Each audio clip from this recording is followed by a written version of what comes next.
Hello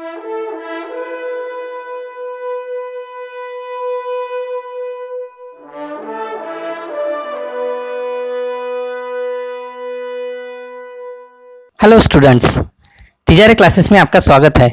आज बात करते हैं 10th chapter disaster management, class 10 science 2 का चैप्टर है। अब डिजास्टर मैनेजमेंट में बहुत कुछ है सीखने लायक और बहुत ही इंपॉर्टेंट चैप्टर है, हमारे रियल लाइफ में भी बहुत काम आने वाला है ये। तो देखते हैं, चलिए शुरुआत करते हैं।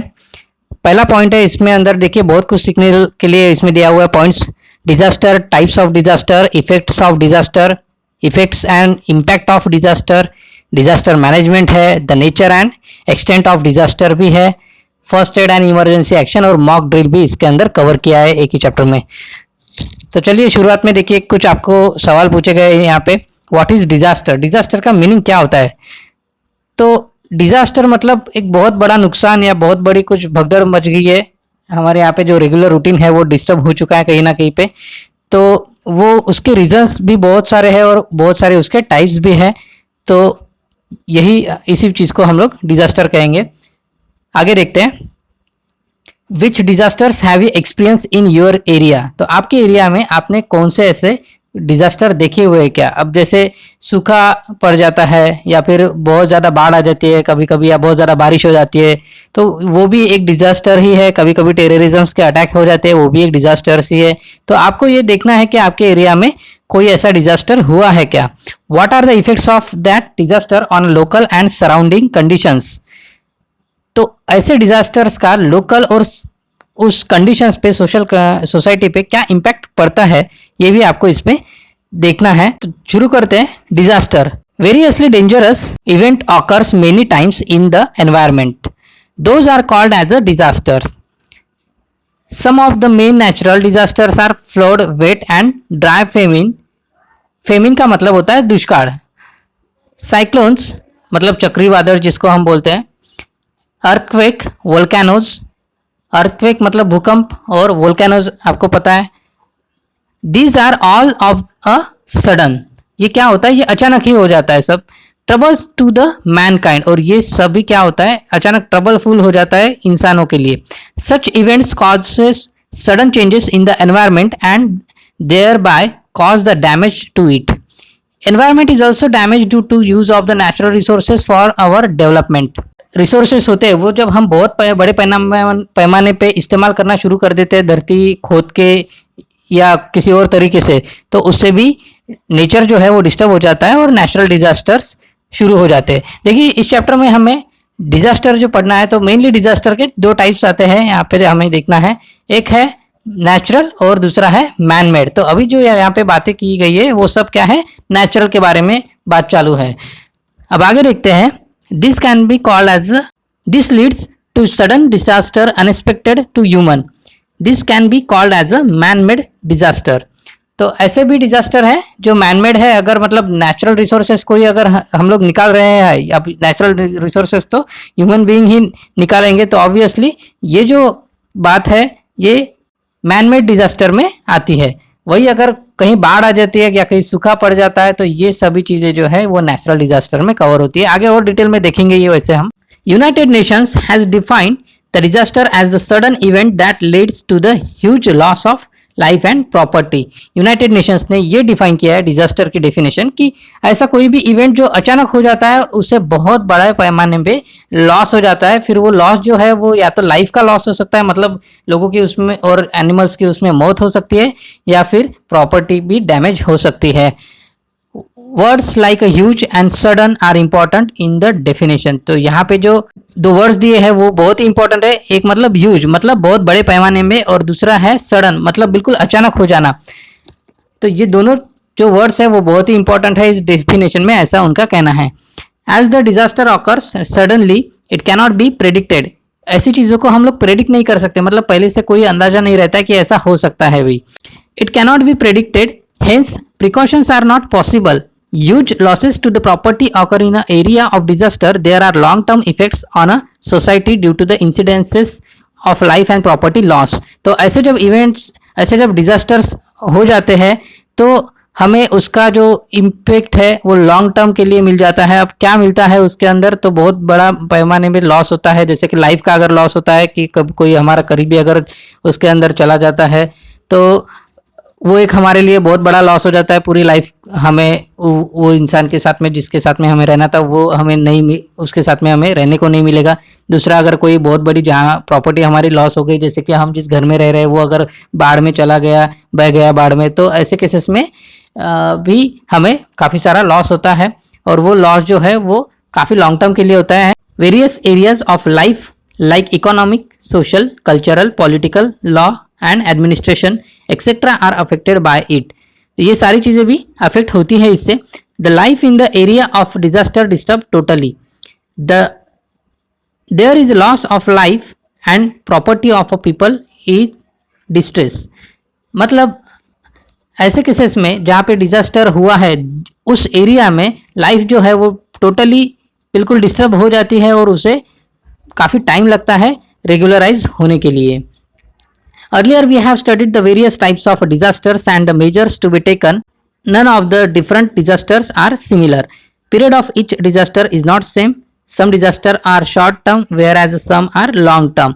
तो देखिए पीरियड जो होता है इस डिजास्टर का उसका कोई गारंटी नहीं है कि भाई ये एक महीने के लिए या एक दिन के लिए या एक हफ्ते के लिए या एक साल के लिए। ये तो डिपेंड करता है कि डिजास्टर किस टाइप का है और उसका पावर कितना है, वो कब तक चलेगा, जो भी है। Reasons behind each disaster are also different. Depending upon the nature of disaster, it can be determined that which component of the environment will be affected more. वो डिजास्टर किस टाइप का है, उसका नेचर क्या है, उसके ऊपर डिपेंड करता है कि वो कितने दिन तक चलेगा और उसका इफेक्ट कैसा रहेगा और वो क्या नुकसान पहुंचाएगा। आगे देखते हैं which are two main points of disaster. तो मेन पॉइंट्स देखिए इसमें क्या है, तो डिजास्टर के मेन पॉइंट्स है मैन मेड और दूसरा है नेचुरल। तो नेचुरल डिजास्टर्स भी होते हैं जिसमें फ्लड, बाढ़, सूखा पड़ जाता है, तो इन चीज़ों का हम कहेंगे नेचुरल डिजास्टर। और वही अगर हम लोग काफ़ी सारे रिसोर्सेस निकाल रहे हैं धरती में से, या फिर कोई टेररिज्म का अटैक होता है या कोई ऐसा बॉम्ब ब्लास्ट होता है लड़ाई के दौरान, तो उन चीज़ों को हम लोग मैन मेड डिजास्टर कहते हैं। आगे देखते हैं। Earlier we have studied the effect of various types of disasters and precautionary measures to be taken in the case of a disaster happens. We can satisfy the disasters in order way to like a catastrophic disasters, for example cyclones in Odisha, catastrophic earthquakes of Gujarat and Latur, frequently buzzing cyclones in coastal Andhra Pradesh etc. तो देखिए ऐसे भी disasters है जो अचानक आते हैं और बहुत ही ज़्यादा बड़ा पैमाने पे हमारा नुकसान कर जाता है। यहाँ पे नेचुरल डिजास्टर्स की भी बात हो रही है। देखिए कैटास्ट्रोफिक का मतलब होता है बहुत ज़्यादा विनाशकारक, बहुत ही ज़्यादा बड़े पैमाने पे वो नुकसान कर जाता है। जैसे कि कुछ एग्जांपल्स भी दिए, देखिए साइक्लोन्स इन ओडिशा। तो ओडिशा में बहुत बार साइक्लोन्स आते हैं और जो समुद्री तट होता है वो काफ़ी अफेक्ट होता है उसकी वजह से। कुछ कुछ जगह पे बहुत ही भयंकर अर्थक्वेक्स आते हैं, जैसे कुछ सालों पहले गुजरात के कच्छ एरिया में बहुत ही ज़्यादा बड़ा अर्थक्वेक आया था और उससे काफ़ी नुकसान हुआ था। उसके बाद है frequently buzzing cyclones in a coastal Andhra Pradesh. तो आंध्र प्रदेश के भी कोस्टल एरिया में बहुत बार साइक्लोन्स आते ही रहते हैं, which lead to total chaos. Chaos का मतलब होता है अंधाधुंधी, मतलब वो जब आते हैं तो बहुत ही ज़्यादा वहाँ पे डिस्टर्बेंस क्रिएट हो जाते हैं और लोग अंधाधुंध इधर उधर भागो या कहाँ पे जाओ ऐसा उनका प्रॉब्लम शुरू हो जाते हैं। Huge loss of life and property in respective region. तो वहाँ पे बहुत ज़्यादा लॉस भी हो जाता है। अब लॉस मैंने ऊपर भी बताया था कि लॉस दोनों टाइप से होते हैं, लाइफ का लॉस भी होता है और प्रॉपर्टी का भी लॉस होता है। लाइफ का लॉस में सिर्फ ह्यूमन लाइफ नहीं आती है, एनिमल्स की भी लाइफ आती है। मतलब बहुत ज़्यादा एनिमल्स की उसके अंदर डेथ हो जाती है या बहुत ज़्यादा इंसानों की भी उसमें डेथ हो जाती है, तो उसे हम लाइफ का लॉस कहेंगे। और अगर प्रॉपर्टी जैसे किसी का घर टूट गया या बह गया या बहुत बड़ा कोई रीजन है जो पूरा बाढ़ से बढ़ चुका है, वहाँ पे पहले खेती हुआ करती थी, अब सिर्फ पानी पानी भरा हुआ है, या पहले रोड्स थे, ब्रिजेस थे, वो भी टूट चुके हैं, तो ये जो है ये प्रॉपर्टी का लॉस है। आगे देखते हैं। However, irrespective of all this, life has always returned to normal within a short time. Disaster making the impact for long duration are those whose after effect are either severe or severity increases with time. मतलब उनको काफ़ी time लग जाता है इन सब चीज़ों में से बाहर निकलने के लिए, और उसके जो इम्पैक्ट है वो काफ़ी दिनों तक बहुत ज़्यादा रहते हैं। सेवर का मतलब क्या होता है? तीव्र, बहुत ही उसके मतलब तीव्र इम्पैक्ट रहते हैं, बहुत ही ज़्यादा क्रिटिकल इम्पैक्ट उसके रहते हैं। For example famine, various problems of a crop, strikes of workers, rising levels of ocean और डेजर्टिफिकेशन। तो इतने सारे प्रॉब्लम्स हो सकते हैं। थोड़ा सा इलेबोरेट करते हैं एग्जांपल्स को। जैसे फेमिन मतलब दुष्काल। अब दुष्काल अगर आ जाता है, दुष्काल में देखिए दो टाइप्स होते हैं। एक होता है जहाँ पे बहुत ज़्यादा पानी आ गया है, फिर वो चाहे बारिश का हो या किसी नदी को बाढ़ आ जाए, तो उसे हम कहेंगे मराठी तलाव ओला दुष्काळ आणि सुखा दुष्काळ असं म्हणतात। और दूसरा उसकी वजह से अब क्या होता है कि अगर बहुत ज़्यादा पानी आ गया तो जो खेती में जो क्रॉप्स आपने लगाए हुए हैं वो क्या होगा? बह जाएंगे या ख़राब हो जाएंगे। और अगर बिल्कुल सूखा हो गया, अगर सपोज पानी नहीं आया 2-3 सालों तक, तो वो पेड़ पौधे जो है वो सूख जाएंगे। उसके बाद में है स्ट्राइक्स ऑफ वर्कर। इसका मतलब क्या होता है कि बहुत सारी इंडस्ट्रीज जो है वो खेती के ऊपर डिपेंड करती है। अगर खेती ना में प्रोडक्शन नहीं होगा तो ऑब्वियसली इंडस्ट्री भी नहीं चल पाएगी, और उस केस में जो मजदूर यूनियन है वो लोग भी क्या करते हैं? स्ट्राइक करना शुरू कर देते हैं कि हमारे लिए कोई काम नहीं है, फिर भी हमको पेमेंट्स दो, या फिर अब वो आपकी प्रॉब्लम है, आपको फैक्ट्री चलानी होगी, जो भी है आपको पूर्ता होगा नहीं पूर्ता होगा। तो ऐसे भी प्रॉब्लम्स हो जाते हैं। उसके बाद में है राइजिंग लेवल्स ऑफ ओशंस। तो जैसे अगर मान के चलिए कि बहुत ज़्यादा बाढ़ आ गई है कश्मीर साइड का, अगर बर्फ़ बहुत ही ज़्यादा पिघल गया धूप की वजह से, तो वो जो बाढ़ आती है नदी के ज़रिए, तो वो पूरे कभी कभी गाँवों को भी समेट के लेके जाती है, और सारा जो पानी है वो आखिर में कहाँ पे जाता है? तो समुंदर में ही जाता है। तो उसकी वजह से समुंदर की जो लेवल है पानी की वो भी बढ़ जाती है, और वो लेवल बढ़ जाने की वजह से जो कोस्टल एरियाज होते हैं, मतलब कोई समुंदर के किनारे, तो वो किनारे भी पानी से भर जाते हैं, और जो समुंदर को लग के जो गांव होते हैं वो गांव में भी पानी घुस जाता है फिर उसकी वजह से। तो इसे कहते हैं हम राइजिंग लेवल्स ऑफ ओशंस के, ये कुछ डिसएडवांटेज है। उसके बाद है डेजर्टिफिकेशन। जब सूखा पड़ गया है सपोज बहुत ज़्यादा, तो डेजर्टिफिकेशन शुरू हो जाता है। डेजर्टिफिकेशन मतलब बिल्कुल वहाँ पे सूखा पड़ा है, पानी नहीं है पीने के लिए, और परिस्थितियाँ कुछ डेजर्ट की जैसी वहाँ पे हो जाती है धीरे धीरे। आगे देखते हैं page number 110। Observe the following images, whether the places of disasters are known to you, discuss the effect of this disaster on a public life, how it could have been saved from these disasters, discuss with your friends in a classroom। देखिए कुछ 4 images यहाँ पे दी गई है, और आपको ये पूछ रहे कि आपको इस डिजास्टर्स के बारे में कुछ पता है क्या।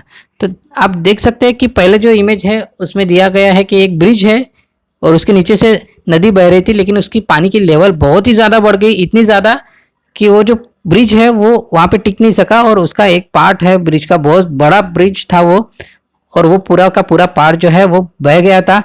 और ये काफ़ी लेट नाइट की बात थी, और रात में जो बसेस वहाँ पे चलती थी वो कुछ 2 से 3 बसेस उसके अंदर रात के टाइम पे चलती हुई बसेस गिर गई थी उस नदी में।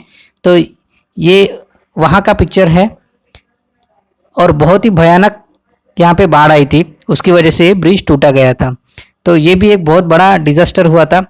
उसके बाद है ये तो मुंबई का पिक्चर है।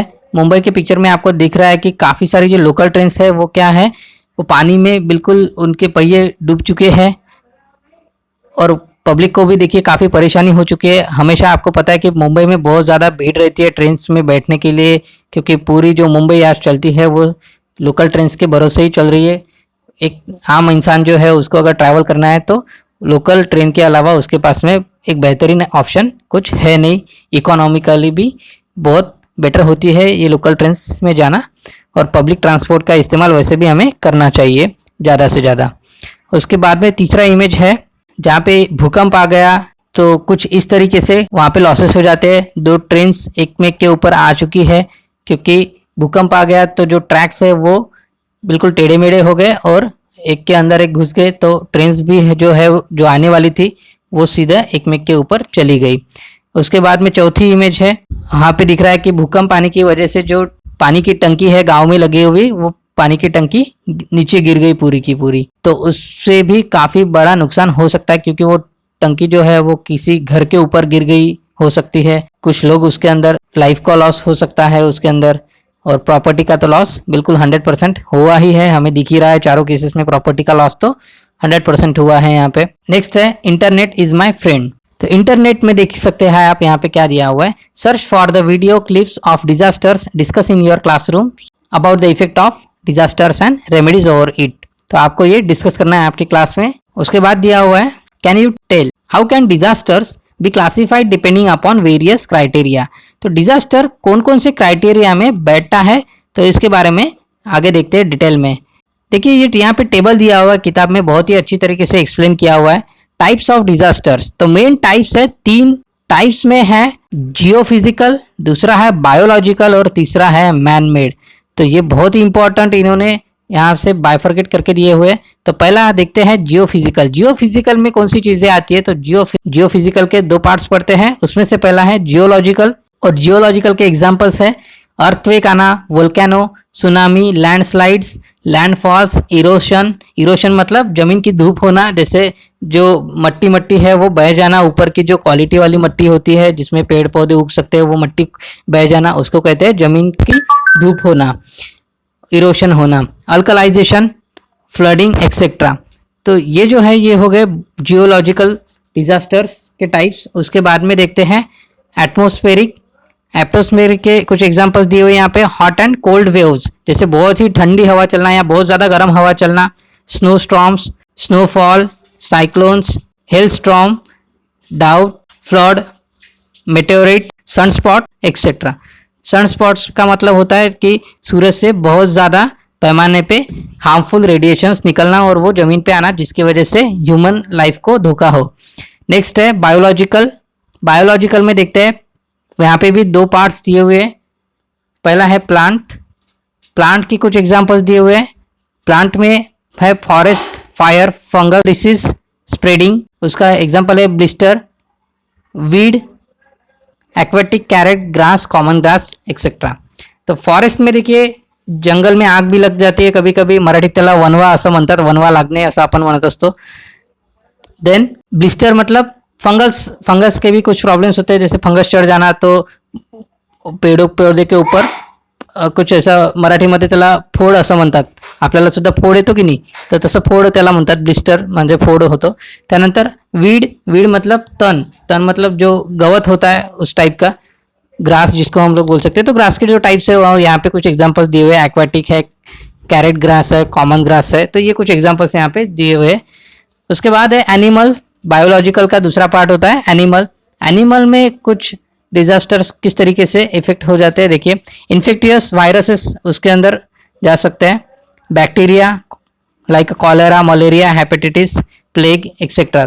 तो ये जो कॉलेरा है ये भी एक बीमारी है, मलेरिया तो आपको पता ही है, हेपेटाइटिस मतलब क्या होता है कि लीवर पे सूजन आना, उसको बोलते हैं हेपेटाइटिस। उसके बाद में प्लेग, ये काफ़ी सालों पुराना एक बीमारी थी जो चूहे की वजह से होती थी, चूहे में ये बीमारी देखने को मिलती थी और उसकी वजह से इंसानों में भी फैल गई थी। तो ये भी एक डिजास्टर ही काफ़ी बड़ा हो गया था।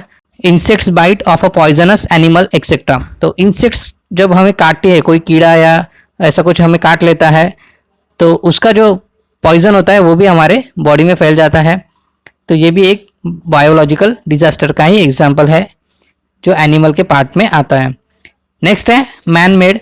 मैन मेड में देखिए बहुत सारे हैं, यहाँ पे भी 2 पार्ट दिए हुए, एक है अननोन और दूसरा है इंटरनेशनल। तो अननोन में देखिए पॉइजनस गैसेस, एटॉमिक टेस्ट और अनप्लान्ड एक्शन और एक्सीडेंट्स।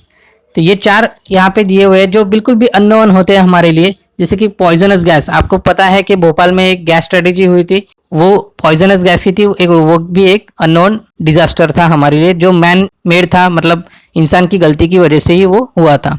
एटॉमिक टेस्ट, हम लोग जब भी एटॉमिक टेस्ट करते हैं, जैसे कि एटॉमिक बॉम्ब वगैरह बनाने के लिए जब टेस्ट किया जाता है, तो उससे जो पोल्यूशन होता है, उससे जो इफेक्ट होते हैं हमारे जियोग्राफिकल सिचुएशंस में सोसाइटी पे भी उसका काफ़ी ज़्यादा इम्पैक्ट पड़ता है, पोल्यूशन क्रिएट हो जाता है, तो ये भी इसके अंदर कवर होता है।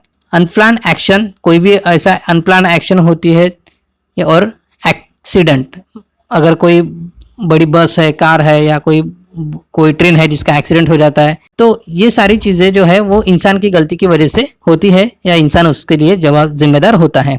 नेक्स्ट है इंटरनेशनल। तो इंटरनेशनल लेवल पे भी मैन मेड की गलतियों की वजह से काफ़ी सारे प्रॉब्लम्स हो सकते हैं, जैसे कि वॉर। अब जब लड़ाई होती है तो बहुत सारे लोग उसके अंदर मरते हैं, तो वो भी एक डिजास्टर ही है। अब लड़ाई के दौरान आग भी लग जाती है, कभी कोई बॉम्ब डाला जा सकता है, फोर्सफुली माइग्रेशन हो जाता है। माइग्रेशन मतलब कोई लोग ज़बरदस्ती इधर से उधर भेजना, जैसे कि कश्मीर में जब टेररिज्म का प्रॉब्लम बहुत ज़्यादा बढ़ गया था तो कश्मीर पे के पंडितों को वहाँ से भगा दिया गया था, तो उसे भी हम लोग फोर्सफुली माइग्रेशन कह सकते हैं। जब भारत और पाकिस्तान का बंटवारा हुआ था उस टाइम पे भी पाकिस्तान में जो हिंदू लोग थे उनको ज़बरदस्ती हिंदुस्तान भेजा गया था, हमारे इंडिया में भेजा गया था। तो ऐसे केसेस में भी हम लोग ये कह सकते हैं कि फोर्सफुली माइग्रेशन किया गया था। तो ये भी थे कुछ इंटरनेशनल एग्जांपल्स। नेक्स्ट है रेप्स, चाइल्ड लेबर। तो रेप्स भी हो जाते हैं तो ये भी एक डिजास्टर ही कहा जाता है। और चाइल्ड लेबर जो है मतलब बच्चों से मजदूरी करवाना, तो ये भी चीज़ जो है वो डिजास्टर में ही आती है। तो ये तो हो गए कुछ टाइप्स ऑफ डिजास्टर जिसके अंदर हमने तीनों टाइप के डिजास्टर्स कवर कर लिए। अब फिलहाल हाल ही में हमारे यहाँ पे एक डिजास्टर इस वक्त शुरू है, कोरोना। तो कोविड-19 एक वायरस है जिस वजह से ये डिजास्टर फैला हुआ है। अब ये आपको बिल्कुल समझ में आ गया होगा कि ये जो डिजास्टर अभी चल रहा है ये एग्जैक्टली कौन से पार्ट में आता है। तो कौन से पार्ट में आएगा ये देखो, ये आएगा बायोलॉजिकल पार्ट में, बायोलॉजिकल के एनिमल पार्ट में, क्योंकि ये एनिमल की वजह से फैला हुआ है तो हम इसे क्या कहेंगे, इन्फेक्टियस वायरसेस, इसके अंदर ये कवर होता है।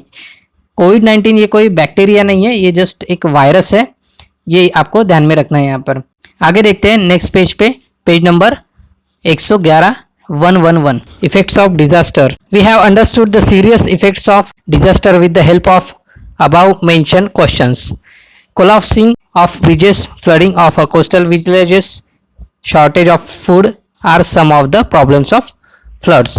मतलब जब फ्लड्स आता है, जब बहुत ज़्यादा बाढ़ आ जाती है नदी में, तो बहुत सारे गांव जो है वो बह जाते हैं या कोस्टल एरिया जो होता है वो भी काफ़ी डैमेज होता है। उस केस में शॉर्टेज ऑफ फूड होता है, मतलब लोगों को खाने के लिए बिल्कुल कुछ रहता नहीं है। Collapsing of houses, developing cracks in lands are some of the effects of earthquakes. जैसे घरों में दरारें आना, घर गिर जाना और लैंड्स में भी क्रैक्स आना, तो ये सारे इफेक्ट्स है अर्थक्वेक्स के। Disasters like a forest fire and drought also adversely affect the environment. However what is exact nature of this disaster. तो डिजास्टर का एग्जैक्ट नेचर क्या है थोड़ा डिटेल में और देखते हैं। ऊपर दिया गया था कि फॉरेस्ट फायर्स भी एक डिजास्टर ही होता है, तो उसमें जंगल में आग लग जाती है और काफ़ी सारा नुकसान होता है, लाइफ का भी नुकसान होता है और प्रॉपर्टी का भी नुकसान होता है। Whether there are any changes in nature before the occurrence of disasters, for how long the effect occurs after the occurrence of disasters, और how it need to be think over all these aspects. This helps us to understand the nature and gravity of the disasters. मतलब कोई disaster अगर आता है तो उसके पीछे का रीज़न क्या है, वो कितने दिनों तक रहेगा, कितने सालों तक वो चलेगा, उससे जो इम्पैक्ट पड़ने वाले वो किस टाइप के होंगे, उसको हम लोग कैसे सॉल्व करेंगे, ये सारी चीज़ें हमें देखना पड़ता है और इन सब चीज़ों की गहराई भी हमें देखनी पड़ेगी। ग्रेविटी ऑफ डिजास्टर मतलब कि डिजास्टर की गहराई में हमें झांकना पड़ेगा। नेक्स्ट है disasters definitely affect the economy of nation. जैसे कि आप अभी देख ही रहे कि कोविड-19 जो वायरस फैला हुआ है हमारे देश में, उसकी वजह से सभी तरफ लॉकडाउन चल रहा है। तो लॉकडाउन में ऑब्वियसली देखिए कि सभी दुकानें बंद है, उसकी वजह से इंडियन इकोनॉमी जो है वो काफ़ी डैमेज हो रही है। That effect is always relative to disaster and economy. That is, if any port is destroyed, there are long-lasting effects on economy due to huge expenses on its reconstruction. तो बहुत ज़्यादा पैसा हमें रिकंस्ट्रक्शन में भी डालना पड़ता है, अदर देन कि हमें जो पैसा हमने सेव करके रखा था किसी और काम के लिए, तो वो पैसा मतलब कोई अगर बड़ा प्रोजेक्ट हमें बनाने हैं, जैसे शहर का कोई फ्लाईओवर बनाना है या कोई नदी का बांध बनाना है, तो ऐसे जो बड़े बड़े प्रोजेक्ट्स है वो पैसा हमें डाइवर्ट करके ऐसे डिजास्टर्स के लिए इस्तेमाल करना पड़ता है. An effect of disasters on a social leadership is that if local leadership is not strong and citizens become confused, if affects their participation in rescue and rehabilitation activities. मतलब अगर लोकल जो leadership है वो अगर proper नहीं है या फिर डिसीजन मेकिंग करने में सही नहीं है या उनकी लीडरशिप में कोई कमी है, तो लोगों में हमेशा कन्फ्यूजन ही बना रहेगा कि हमें एग्जैक्टली अब करना क्या है. जैसे कि अगर कोई बाढ़ आ जाती है और अगर लोकल लीडरशिप उसमें एक्टिव पार्टिसिपेशन नहीं लेता है या कोई गलत इंस्ट्रक्शंस लोगों तक पहुंचा देते हैं, तो लोगों को ये समझ में ही नहीं आएगा कि इससे अब बचना कैसे है हमें. Administrative problems arise during the disasters. अगर जो गवर्नमेंट के एडमिनिस्ट्रेटिव सिस्टम्स है अगर उनके ऑफिसेस कोलैप्स हो जाते हैं या उनके ऑफिसेस भी डैमेज हो जाते हैं, तो ऐसे केसेस में उन लोगों के लिए भी डिफिकल्ट हो जाता है कि आम इंसान को वो कैसे बचाए, कैसे उनको गाइड करे.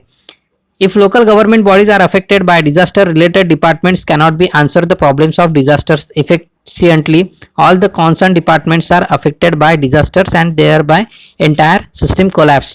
मतलब अगर मान के चलिए कोई लोकल जो डिपार्टमेंट है वही अगर उस बाढ़ में फंस जाता है, उनका ही ऑफिस बह जाता है, उनके ही डॉक्यूमेंट्स बह जाते हैं, उसके अंदर कंप्यूटर लैपटॉप सब खराब हो जाते हैं, इलेक्ट्रिसिटी वहाँ पे नहीं है, तो वो लोग भी प्रॉपर रिपोर्टिंग नहीं कर पाएंगे अपने सीनियर्स को और उसकी वजह से सीनियर्स भी वहाँ उस डिजास्टर्स को लेके कुछ सॉल्यूशन ठीक से निकाल नहीं पाएगा उतने वक्त में और ऑब्वियसली वक्त और ज़्यादा लगेगा ऐसी चीज़ों में. आगे देखते हैं कंप्लीट द चार्ट. एक नीचे चार्ट दिया है आपको. Different problems occurs with the disasters in concept map different effect are mentioned. Read it and fill the blank places. Let's think what will be the effect of on yourself and surrounding if any accident like disasters occur during the sports on playground or in a school. मतलब अगर कोई disaster हो जाता है आपके sports या playground में, तो आप क्या करेंगे, कैसा आपको महसूस होगा, ये आप और उसके इम्पैक्ट्स क्या पड़ेंगे ये आपको यहाँ पे महसूस करना है. अब कौन से डिजास्टर्स आने वाले हैं, जैसे कि मान के चलिए आप कोई खेल खेल रहे हो मैदान में और अचानक बहुत ज़्यादा बारिश आ जाती है, तो आपका जो ग्राउंड है वो थोड़ा सा डिस्टर्ब हो जाएगा, आपने जो उसको मेंटेन करके रखा है वो ख़राब हो जाएगा, आपका गेम भी डिस्टर्ब हो जाएगा. हो सकता है पब्लिक आपके गेम देखने के लिए आई होंगी तो वो भी डिस्टर्ब हो जाती है. अचानक से इतना सारा क्राउड, अगर बहुत ज़्यादा लोग आपका गेम्स देखने के लिए आ चुके हैं तो वो भी डिस्टर्ब हो जाएंगे, उनको भी उन लोगों को सेफली ग्राउंड के बाहर निकालना पड़ेगा. ये भी ऐसी कुछ चीज़ें हैं. तो इस डायग्राम को थोड़ा सा ठीक से और देखते हैं. डिजास्टर्स के कुछ बहुत ज़्यादा इम्पैक्ट पड़ने वाले हैं, तो ऐसे कुछ चीज़ें यहाँ पे दिखाई गई है, जैसे कि economic, social, environmental, administrative, professionals, political, medical. तो इन चीज़ों को हमें अभी एक्सप्लेन करना है. तो पहला देखते हैं एनवायरमेंटल. पार्शियल और कंप्लीट कोलैप्सिंग ऑफ बिल्डिंग्स. मतलब थोड़ी सी बिल्डिंग क्रैक जाएगी या पूरी की पूरी कोलैप्स हो सकती है एनवायरमेंटल के केस में. Drawing out the water resources. मतलब जो कुएं होते हैं, बोरवेल्स होती है, ऐसी जो चीज़ें हैं वो पूरी की पूरी ड्राई हो सकती है. जैसे कि अगर कोई अर्थक्वेक आता है तो लैंडस्लाइड्स होते हैं और उस केस में अगर किसी एरिया में पानी है ज़मीन के नीचे तो वो पानी पूरा का पूरा निकल जाएगा कहीं और, तो आपके ज़मीन के नीचे पानी रहेगा ही नहीं या फिर बहुत ही नीचे चला जाएगा उसका जो सोर्स है वो.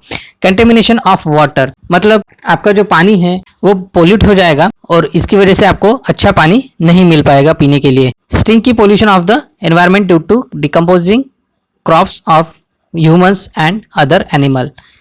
मतलब आपके एरिया में जो भी अगर मान के चलो फ्लड आता है तो जो एनिमल्स की डेड बॉडीज है या फिर ह्यूमंस की जो डेड बॉडीज है वो क्या हो जाती है, वो डिकम्पोज होना शुरू हो जाता है. मतलब अगर वो वैसे के वैसे पड़ी हुई है और उसको उठाने वाला कोई है नहीं, क्योंकि सब लोग अपनी अपनी जान बचाने के चक्कर में इधर उधर भाग रहे हैं, तो ऐसे केसेस में वो बॉडीज डिकम्पोजिशन होना चालू हो जाती है और उसकी वजह से बहुत ज़्यादा रोगराई फैलना शुरू हो जाती है. नेक्स्ट है administrative professional. Stress on workers, collapsing of transport system, storage of facilities etcetera. तो इन चीज़ों पे उसका इफेक्ट दिखता है. स्ट्रेस ऑन वर्कर्स मतलब जो वर्कर्स हैं उनके ऊपर स्ट्रेस दिखता है. जैसे कि आप अभी हम अगर लाइव एक एग्जांपल देखते हैं कोविड-19 का. वर्कर्स जो है मतलब जो पुलिस डिपार्टमेंट है उन पे काफ़ी स्ट्रेस है कि लोगों को जो क्वारंटाइन करके रखा हुआ है लोग सुनते नहीं है, तो पुलिस डिपार्टमेंट पे भी काफ़ी सारा वर्कलोड है. उसके बाद मेन वर्कलोड है अभी डॉक्टर्स के ऊपर, नर्सेस के ऊपर. वो लोग एक एक महीने तक कंटिन्यू काम किए जा रहे हैं, उनको छुट्टी नहीं मिल रही है और उनकी जान भी रिस्क में है अभी इस वक्त। कोलैप्सिंग ऑफ ट्रांसपोर्ट सिस्टम, जैसे ट्रांसपोर्ट सिस्टम भी कोलैप्स हो जाती है बहुत बार। अगर मान के चलिए कोई भूकंप आ जाता है, रेलवे ट्रैक्स डैमेज हो जाते हैं तो ट्रांसपोर्ट बंद हो जाता है रेलवेज का, रोड्स का भी ट्रांसपोर्ट बंद हो सकता है। कोई बड़े ब्रिज होते हैं वो भी टूट जा सकते हैं, जैसे कि हमने लास्ट पेज पे देखा था एक इमेज में, बहुत ज़्यादा बड़ा ब्रिज था तो उसमें से आधा ब्रिज जो है वो पूरा का पूरा बह गया था बाढ़ आने की वजह से, तो उसकी वजह से भी ट्रांसपोर्ट सिस्टम्स डैमेज हो जाती है। शॉर्टेज ऑफ फैसिलिटीज, अब ट्रांसपोर्ट सिस्टम डैमेज होने की वजह से या कोलैप्स होने की वजह से फैसिलिटीज में भी कमियां आना शुरू हो जाती है। जैसे आप तक कोई प्रोडक्ट्स पहुंचता नहीं है या फिर जो सिस्टम बहुत बढ़िया जो लग चुकी है वो पूरी की पूरी थम जाती है और उसकी वजह से आपको फैसिलिटीज मिलना भी कम हो जाता है। नेक्स्ट है इकोनॉमी पे इसका कैसे इम्पैक्ट पड़ता है, तो जैसे हमने पहले ही डिस्कस किया हुआ है, sudden increase in the fund expenditure, shortage of funds for development of the other sectors, decreases in the productivity. मतलब हमारा जो फंड्स हमने किसी और चीज़ के लिए रिजर्व करके रखा हुआ था, जैसे कि सोसाइटी के डेवलपमेंट के लिए, कंट्री के डेवलपमेंट के लिए, तो वो फंड हमें डाइवर्ट करके डिजास्टर मैनेजमेंट के लिए अप्लाई करना पड़ेगा, तभी जाके हम उस डिजास्टर में से बाहर निकल पाएंगे। तो इस वजह से हमारा जो डेवलपमेंट है वो काफ़ी थोड़ा सा पीछे आ जाएगा। जैसे कि अगर मान के चलिए कि ये साल हमें अगर कुछ हाईवेज बनाने हैं, कुछ 100-200 ब्रिजेस बनाने हैं ऑल ओवर इंडिया में या महाराष्ट्र में, तो ऐसे केसेस में हमें वो चीज़ें प्रायोरिटी पे ना रखते हुए वो पैसा डाइवर्ट करना पड़ेगा और डिजास्टर में से बाहर निकलने के लिए वो हमें खर्चा करना पड़ेगा। नेक्स्ट है medical injuries, emotional mental stress, increase in epidemics, death of victims. तो बहुत सारे लोग इंजर्ड भी हो सकते हैं, उनको एक मानसिक धक्का पहुंचता है, मेंटल स्ट्रेस भी बढ़ जाता है, काफ़ी लोगों का उसमें घर भी शायद डैमेज हो जाता है या कोई अपने भी उसके अंदर कुछ लोग खो जाते हैं, किसी की डेथ हो जाती है, तो ऐसे में मेंटल स्ट्रेस भी बढ़ता है। अब ऊपर देखते हैं सोशल और पॉलिटिकल। तो सोशल में भी देखिए सोशली कौन से इम्पैक्ट्स पड़ते हैं डिजास्टर्स के, तो सोशल में पड़ते हैं लोग जो है वो उनके पास में घर नहीं होते हैं, घर टूट जाते हैं उनके या नदी में बह जाते हैं। उसके बाद में फूड उनके पास में नहीं रह सकता, खाना पीने के थोड़े से प्रॉब्लम्स हो जाते हैं और उसकी वजह से क्राइम या फिर लोग मतलब चोरी वगैरह डकैती करना शुरू कर दे सकते हैं ऐसे टाइम पे, क्योंकि ऑब्वियसली अगर उनको पास घर नहीं है, खाने के लिए कुछ है नहीं, तो सबको अपने अपने परिवार की चिंता होती है। तो ऐसे वक्त कोई कुछ सोचेगा नहीं कि मुझे ये काम करना चाहिए या नहीं करना चाहिए। ऐसे में सिर्फ वो अपना और अपनी फैमिली का पेट पहले भरना चाहिए, चाहे वो तरीका कोई भी हो, यही कोई भी इंसान सोचेगा। तो ऐसे में क्राइम्स में बढ़ोतरी जरूर होगी। रिलेशंस ब्रोकन डाउन, तो ऐसे केसेस में जो रिलेशंस है वो भी काफ़ी सारे ब्रोकन डाउन हो जाते हैं, संबंध भी लोगों से एक दूसरे से टूट जाते हैं, खराब हो जाते हैं, या फिर हमारा कम्युनिकेशन भी डैमेज हो जाता है उसमें। पॉलिटिकल में आपको खुद को देखना है कि पॉलिटिकल में ऐसे कौन से प्रॉब्लम्स हो सकते हैं। आगे देखते हैं, use your brain power depending upon above information explain the various effects of a disasters of a railway accidents। Railway accidents जब होते हैं तो क्या क्या प्रॉब्लम्स क्रिएट हो जाते हैं ये आपको यहाँ पे लिखना है। तो क्या क्या प्रॉब्लम हो सकती है, ऑब्वियसली लाइफ को प्रॉब्लम हो सकती है, लाइफ डैमेज हो सकती है। ऐसे में एनिमल्स की तो काफ़ी कम हो सकती है, लेकिन लोग बहुत ज़्यादा उसके अंदर मर सकते हैं, लोगों की डेथ हो सकती है। और प्रॉपर्टी का भी काफ़ी सारा नुकसान हो सकता है, जैसे कि ट्रेन्स का कॉस्टिंग काफ़ी ज़्यादा होता है, वो लाइन डैमेज हो जाएगी और ऐसे में काफ़ी सारा फाइनेंशियल लॉसेस भी गवर्नमेंट को झेलना पड़ता है। आते हैं नेक्स्ट पेज पे 112, nature and scope of disaster. तो डिजास्टर के नेचर क्या है और उसका क्या स्कोप है, इसके कुछ पॉइंट्स यहाँ पे दिए गए हैं। Taking into consideration the scope of disaster, some of the important facts must be through or as follows. First है प्री डिजास्टर फेज, जैसे कि डिजास्टर क्रिएट होने से पहले ही कोई फेज होती है। नेक्स्ट है वार्निंग फेज, जैसे उस फेज में वार्न किया जाता है लोगों को। थर्ड है इमरजेंसी फेज। फोर्थ है रिहैबिलिटेशन फेज, रिहैबिलिटेशन मतलब फिर से बसाना, लोगों को जो जिंदगी उनकी डिस्टर्ब हो चुकी है उनको फिर से जगह पे ले आना। फिफ्थ है रिकवरी फेज। सिक्स्थ है रिकंस्ट्रक्शन फेज। आगे देखते हैं, बाजू में दिया हुआ है let's think explain the nature and scope of the disaster of food with the help of 6 points given beside. जो बाजू में जो 6 पॉइंट दिए हुए हैं उसके बेसिस पे आपको फ्लड की वजह से अगर डिजास्टर हो जाता है तो आपको उस 6 पॉइंट्स पे इलेबोरेट करना है। आगे देखते हैं, taking into the consideration the nature and scope of disaster, only 3 aspects of disaster are important for a common citizen. तो हमें पढ़ने के लिए बेसिकली 3 ही पॉइंट इसमें से दिए गए हैं जो कॉमन सिटीजन के लिए बहुत ज़्यादा इंपॉर्टेंट है। तो उसमें से पहला है phase of emergency. Important character of this phase is that maximum lives can be saved by quick action during this phase only. Various actions like search and rescue operations, medical assistance, first aid, restoring communication services, removing the people from affected area are respected in this phase. तो मतलब इस phase में, phase of emergency में आपको हम maximum जो जिंदगियां हैं वो बचा सकते हैं ऐसे फेज में, अगर प्रॉपर तरीके से सही टाइम पे हम अगर ये चीज अप्लाई कर सकते हैं तो। और भी काफ़ी सारी चीज़ें हैं, जैसे कि अगर रेस्क्यू ऑपरेशंस हमने टाइम पे किया, अगर मेडिकल असिस्टेंस टाइम पे पहुंच गया, फर्स्ट एड अगर टाइम पे पहुंच गया लोगों तक, तो और मेन चीज़ कम्युनिकेशन रिस्टोरिंग, अगर ये सारी चीज़ें हम लोग ठीक से सही समय पे अगर कर पाए तो बहुत सारी जिंदगियां हम बचा पाएंगे। और इसी फेज में हम ये जान पाएंगे कि इस डिजास्टर की जो गहराई है वो कितनी है। तो मतलब means gravity of disaster can estimated in this phase only. Second point है transitional phase. Rehabilitational work is started in this phase after subsidence any type of disaster. It includes clearing of debris, restoring water supply, repairing roads, etc. मतलब इस phase में हमें water supply पहले तो restore करना है और रोड्स को रिपेयर करना है, वो प्रायोरिटी पे करना है, क्योंकि अगर लोगों को अच्छा पानी नहीं मिलेगा पीने के लिए तो ऑब्वियसली लोग बीमार पड़ना शुरू हो जाएंगे और एक अलग प्रॉब्लम्स हमें फेस करनी पड़ेगी। रिपेयरिंग रोड्स जितना जल्दी हम रिपेयर कर पाएंगे उतना जल्दी लोगों तक हम ट्रांसपोर्ट सुविधा पहुंचा पाएंगे, जो खाना पीने की चीज़ें हैं वो उन तक हम लोग पहुंचा पाएंगे, जो मेडिकल सर्विसेज है वो भी उन तक हम पहुंचा पाएंगे, so that it will help to bring normal in the public life. तो इस वजह से पब्लिक जो है वो नॉर्मल होने में मदद मिलेगी। Rehabilitation of the victims is important aspect of this phase. Generally different institutes offer the monetary and other type of help to such people. ऐसी वक्त काफ़ी सारी जो लोग हैं या कोई संस्थाएं हैं, कोई फाउंडेशंस है, वो लोग सामने आके मदद भी करते हैं, फाइनेंशियल हेल्प भी करते हैं और साथ ही में बचाने के लिए भी आते हैं एज अ रेस्क्यू करने के लिए। It helps to smooth the mental stress at the earliest if these victims are offered with the permanent means of earning livelihood and this is true rehabilitation। मतलब ऐसे वक्त जब उस इंसान का सब कुछ चला गया, उसका घर बह के चला गया, उसके पास में परिवार पालने के लिए अब कुछ बचा नहीं है, पैसे नहीं है उसके पास में, क्योंकि जो कुछ भी था वो सब अभी चला गया। तो ऐसे केसेस में ऐसे लोगों के लिए अगर कोई इंसान काम दे सके जिसके बेसिस पे एक परमानेंट उसको अच्छा सा जॉब मिल जाए और उसका इनकम अर्निंग चालू हो, तो इससे बड़ा रिहेबिलिटेशन हो ही नहीं सकता, ये कहना है यहाँ पे उनको। उसके बाद देखते हैं point 3, reconstruction phase. This is highly complicated phase. This phase begins in a transitional phase. People reconstruct their buildings and facilities like roads and water supply are restored.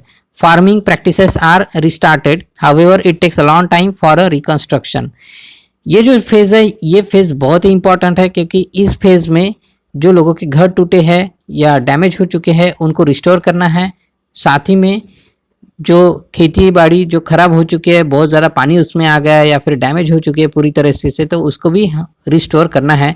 तो ये बहुत ही इम्पोर्टेंट फेज़ है। जो रोड्स होते हैं वो roads भी हमें बनाने हैं, अगर वो ख़राब हो चुके हैं, रेलवे ट्रैक्स अगर ख़राब हो चुके हैं तो वो भी बनाने हैं। और ये सारे काम ऐसे हैं जो बिल्कुल भी एक दिन में नहीं बनते हैं, इसके लिए वक्त ज़्यादा लगता है, इसीलिए भी ये बहुत ज़्यादा इंपॉर्टेंट पॉइंट बन जाता है। Planet earth has experience many natural disasters. मतलब अर्थ पे भी बहुत ज़्यादा नेचुरल डिजास्टर्स आते हैं। Listening to the description of those disasters bring numbness to the mind.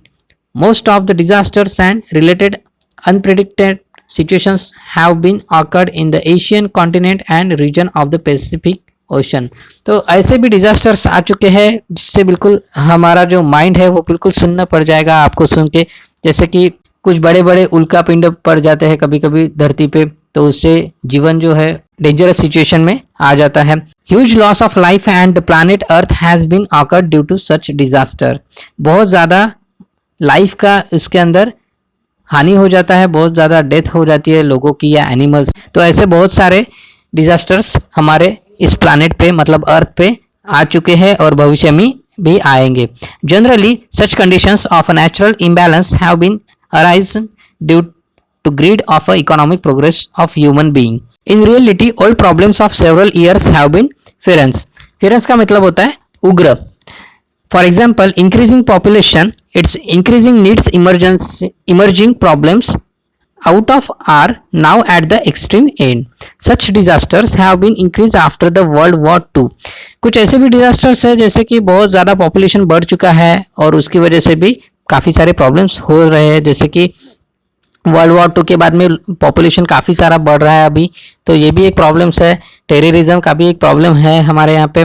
Conditions of the instability arises in the country due to various reasons like economic inequality, racial and religious differences. जैसे कि यहाँ पे बहुत सारा धर्म है, जाति है, तो ऐसे में एक दूसरे के ऊपर उंगली उठाई जाती है और उसकी वजह से भी काफ़ी सारे झगड़े होते हैं और उसी की वजह से टेररिज्म या नक्सलाइट लोग यहाँ पे तैयार हो रहे हैं और ये बहुत ज़्यादा सोशल डैमेज इसकी वजह से होता है। Social differences have been a routine now. तो ये जो चीज़ें अभी आजकल चल रही है बिल्कुल अभी रूटीन सी हो चुकी है हमारे यहाँ पे। आए दिन हम लोग देखते हैं कि पेपर में टेररिज्म की बातें चलती रहती है या फिर किसी जाति ने एक जाति ने दूसरी जाति पे कुछ तो भी कह दिया ऐसा और उसकी वजह से बहुत ज़्यादा झगड़ा हो गया है, ये भी हम लोग आजकल देखते ही रहते हैं। Production and use of the harmful chemicals is under ban in developed countries. However, production of the either some of those chemicals which can be wipe out the human race is common in developing and poor countries.